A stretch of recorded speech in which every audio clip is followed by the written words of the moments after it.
الرحیم نحمدہ ونصلی علی رسولہ الکریم اما بعد۔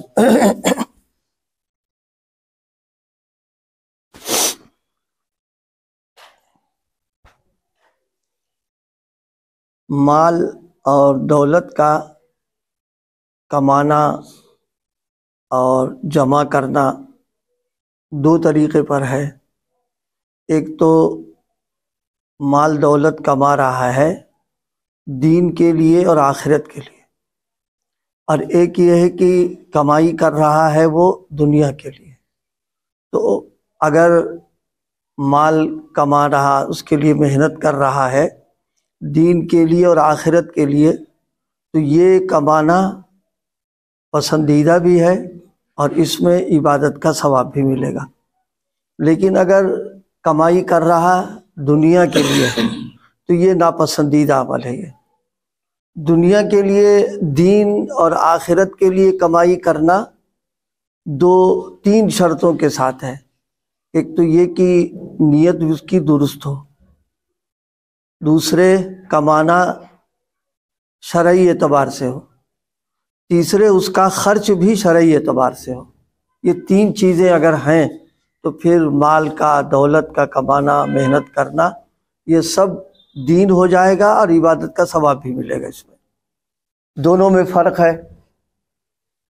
آدمی مال و دولت اس لیے کما رہا ہے کہ ہم عزت کی زندگی گزاریں گے، کسی کے سامنے ہاتھ نہیں پھیلائیں گے، میرے ذمے جو حقوق ہیں بیوی کے، بچوں کے، والدین کے، اور جو میرے حقوق ہیں ان کو ہم ادا کرتے رہیں گے، دینی ضرورت میں اس کو خرچ کریں گے، یعنی دینی کاموں میں جو موقع آئے گا اس کو ہم استعمال کریں گے۔ ہم اس نیت سے اگر کوئی شخص کمائی کر رہا ہے اور کمانے میں مسائل کا لحاظ اور خیال کر رہا ہے، وہ کہ جو جائز طریقے ہیں اس کو اختیار کرتا ہے، ناجائز چیزوں سے بچا رہا ہے، کوئی ایسا موقع آ گیا کہ اس حکم شرعی معلوم نہیں ہے تو علماء سے رجوع کر لیا کہ بھئی اس میں کیا ہمیں کرنا، ان سب چیزوں کا لحاظ کرے اور پھر خرچ بھی قاعدے سے کرے، شریعت نے جہاں اس کو حکم دیا ہے، تو اس طریقے کی مالداری جو ہے پسندیدہ ہے۔ مالداری کو شریعت نے بالکل منع نہیں کیا ہے۔ حضرات صحابہ میں ایک جماعت ان لوگوں کی بھی ہے جو آج کے زبان میں کروڑپتی لکھپتی تھے، اللہ نے بہت دے رکھا تھا ان کو، اور ظاہر حضور کے زمانے میں کمائی کی انہوں نے۔ تو اگر یہ کمانا برا ہوتا تو یہ مال آ کہاں سے جاتا ان کے پاس؟ جس سے معلوم ہوا کہ شریعت میں مال و دولت کا جمع کرنا یا کمانا، اس کے لیے محنت کرنا، یہ مطلقاً برا نہیں ہے۔ برائی پیدا ہوتی دوسرے اعتبار سے، وہ میں بھی عرض کر رہا ہوں۔ تو ایک تو نیت صحیح ہو اپنی، اور نیت صحیح ہونے کے ساتھ میں اس کی آمد شرعی اعتبار سے ہوتی رہے۔ تیسرے، خرچ بھی شرعی طور پر کرے، گناہوں میں خرچ نہ کر لے، خواہشات غلط ہو رہی اس میں اس کا استعمال نہ کرے، جہاں استعمال کا موقع ہے جتنی ضرورت ہے اتنا خرچ کرے، اسراف نہ کرے۔ یہ ساری چیزیں اگر لحاظ میں ہے تو ایسی مالداری تو پسندیدہ چیز انسان کے لیے ہوگی، کیونکہ اس مالداری میں بہت ساری چیزیں،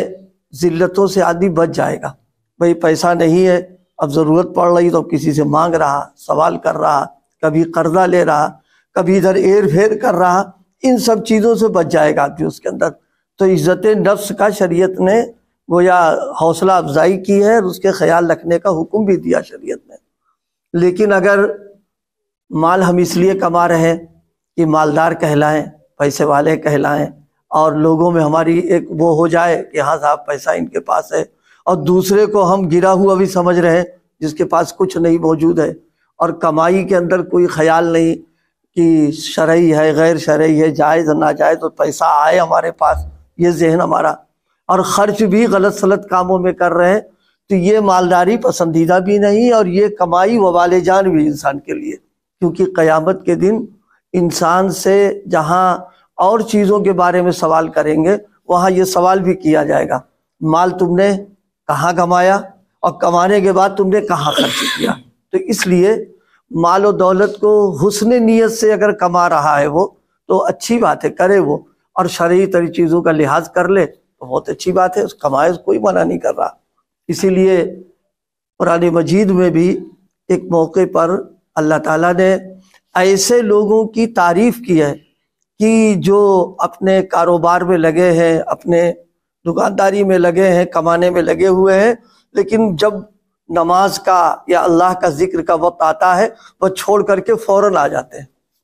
کہ ان کو یہ چیزیں مشغول نہیں کر رہی ہے، پسندیدہ چیز اس کے اندر ہے۔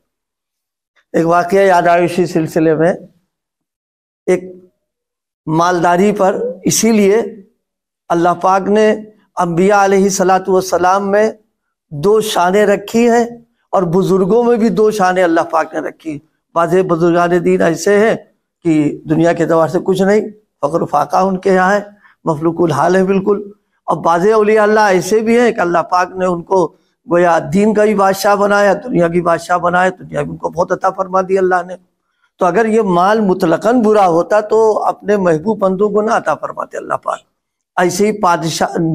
انبیاء میں 2 قسم کے نبی ہیں، بعض صرف نبی رہے، بعض وہ ہیں نبوت بھی رہی، بادشاہت بھی رہی ان کے پاس ہے۔ اس کا مطلب یہ نکلا کہ مال و دولت مطلقاً بری چیز نہیں ہے۔ دنیا مال کمائے آخرت کے لیے، دین کے لیے، اور جو حقوق ہے اس کو ادائیگی کے لیے اس کو پسند کیا گیا، نیت اچھی کما رہا اپنا وہ، اور خرچ بھی قاعدے سے کر دے وہ تو بس کامیاب شخص ہے، اور مال اس کے لیے مبارکبادی کی بات ہے، اچھی چیز اس کے لیے ہو گئی۔ بعض مرتبہ مال کی مشغولیت بعض لوگوں کو ہوئی تو ان کو احساس ہو گیا فوراً کہ یہ مشغولیت ہم کو دین سے روک رہی ہے، تو فوراً انہوں نے اس کو اپنے پاس سے ہٹایا اور اپنے آپ کو الگ کر لیا۔ یہ نظر رہے بس کہ دولت اتنی نہ رہے کہ وہ حلال حرام اور عبادت وغیرہ سب میں خلل آنے لگے۔ اگر اس کا لحاظ کر رہا تو کوئی بات نہیں اس میں۔ ایک واقعہ غالباً سے پہلے میں نے سنایا ہوگا کہ بزرگوں میں بعض بزرگوں کو اللہ پاک دولت دیتا ہے، مال بھی دیتا ہے ان کو۔ مولانا جامی جو مشہور بزرگوں میں ہے، تشریف لے گئے ایک بزرگ کے ہاں بیعت ہونے کے لیے، ارادہ بیعت کا تھا، بیعت ہو جائیں گے، لیکن وہاں گئے تو ان کے ہاں مال دولت کی فراوانی، نوکر چاکر، کاروبار، ایک دم دل میں خیال آیا کہ یہ تو دنیا دار معلوم ہو رہے ہیں، یہ اللہ والے تو نہیں معلوم ہو رہے۔ خیر بس یہ خیال کر کے تھوڑا سا بدگمانی ہو گئی طبیعت پہ، مسجد میں آ کے لیٹ گئے۔ آنکھ لگ گئی تو اس میں دیکھا کہ پیشی ہو رہی ہے اور میرے اوپر کسی کا مطالبہ ہے، وہ مانگ رہا ہے ہم سے، کچھ ہے نہیں میرے پاس، ادائیگی کہاں سے کرے، بہت پریشان۔ اسی میں انہی بزرگ کو دیکھا جن کو مالدار سمجھ کر کے چلے آئے تھے، وہ بزرگ آئے تو پریشان، پوچھا کیا بات ہے؟ کہا پریشانی ہے اس لیے کہ میدان محشر پہ حساب کتاب ہو رہا، میرے اوپر مطالبہ ہے۔ تو فوراً انہوں نے اپنے خزانچی سے کہا اس کو تھیلی لا کر کے دے دو ان کو۔ خیر وہ قصہ ہو گیا۔ جب بیدار ہوئے تو احساس ہوا کہ خواہ بدگمانی کی، ان کی دولت نے تو مجھ کو فائدہ دیا کہ آخرت کے باغ سے ہم کو بچا لیا، انہیں قرض کی بری ادائیگی کر دی۔ خیر اب نماز کا وقت، وہ بھی تشریف لائے، اور یہ ان کو شرمندگی تو تھی ہی، بہرحال ان کو احساس ہوا تو فوراً فرمایا کہ ہاں بھائی وہ جو تم نے شعر میرے بارے میں کہا تھا وہ سناؤ کیا ہے، کیونکہ شاعر بھی تھی ہے تو اس وقت انہوں نے شعر بھی کہا تھا، نہ مرد آس کی دنیا دوست دارت، کہ دنیا کو جو دوست رکھتا ہے وہ اللہ والا ہو ہی نہیں سکتا۔ تو فرمایا کہ آگے اس کی مصرع یہ لگا لو کہ دارت برائے دوست دارت، کہ دنیا رکھتا تو ہے وہ لیکن اللہ کے لیے رکھتا ہے اور اللہ کے دوستوں کے لیے رکھتا ہے۔ تو ان کو احساس ہوا کہ غلطی ہوئی، کیونکہ انہوں نے جو دنیا کمائی ہے وہ اپنے لیے نہیں کمائی ہے بلکہ دین کے لیے کمایا۔ تو اس لیے مال و دولت پر محنت کرنا، اس کے لیے کمانے کی کوشش کرنا، شریعت نے اس کی اجازت دی ہے، لیکن میں نے عرض کیا ایک تو نیت درست ہو، دوسرے یہ کہ کمائی جو ہے شرعی طریقے پر ہو رہی ہو، اور تیسرے یہ کہ اس کا مصرف صحیح ہو رہا ہو۔ کوئی حرج کی بات نہیں ہے، کیونکہ اللہ پاک کی گویا منشا مرضی ہے کہ کاروبار چلے، بلکہ شریعت نے کمانے کے جو ذرائع بیان کیے ہیں 4 ہیں بنیادی طور پر، ان میں کاروبار اور تجارت کو بھی رکھا اس کے اندر ہے۔ تو اگر مطلقاً کمانا برا ہوتا تو ظاہر سی بات ہے شریعت اس کی اجازت ہی کیوں دیتی، اجازت دینے کا مطلب یہ ہے کہ کمانا، محنت کرنا، کاروبار کی لائن سے ہو، کھیتی باڑی کی لائن سے ہو، صنعت و حرفت کی لائن سے ہو، ملازمت کی لائن سے ہو، یہ 4 بنیادی شریعت نے مقاصد مقرر کر دیے، اس کے ذریعے سے کماؤ۔ برخلاف اس کے کوئی آدمی کما سکتا ہے، محنت کر سکتا، نہیں کر رہا اور بوجھ بنا ہوا ہے، وہ انتہائی درجے کا شریعت کے نزدیک برا بھی ہے اور گویا ذلت کی زندگی گزار رہا، اس کو منع فرمایا گیا کہ اس طریقہ نہیں اختیار کرنا چاہیے۔ ہاتھ پیر ٹھیک ٹھاک ہیں، کما سکتے ہیں، محنت کر سکتے ہیں، کوئی کسی طریقے سے بھی اپنی ضرورت پوری کر سکتے ہیں، اب سوال کر رہے ہیں، مانگ رہے ہیں،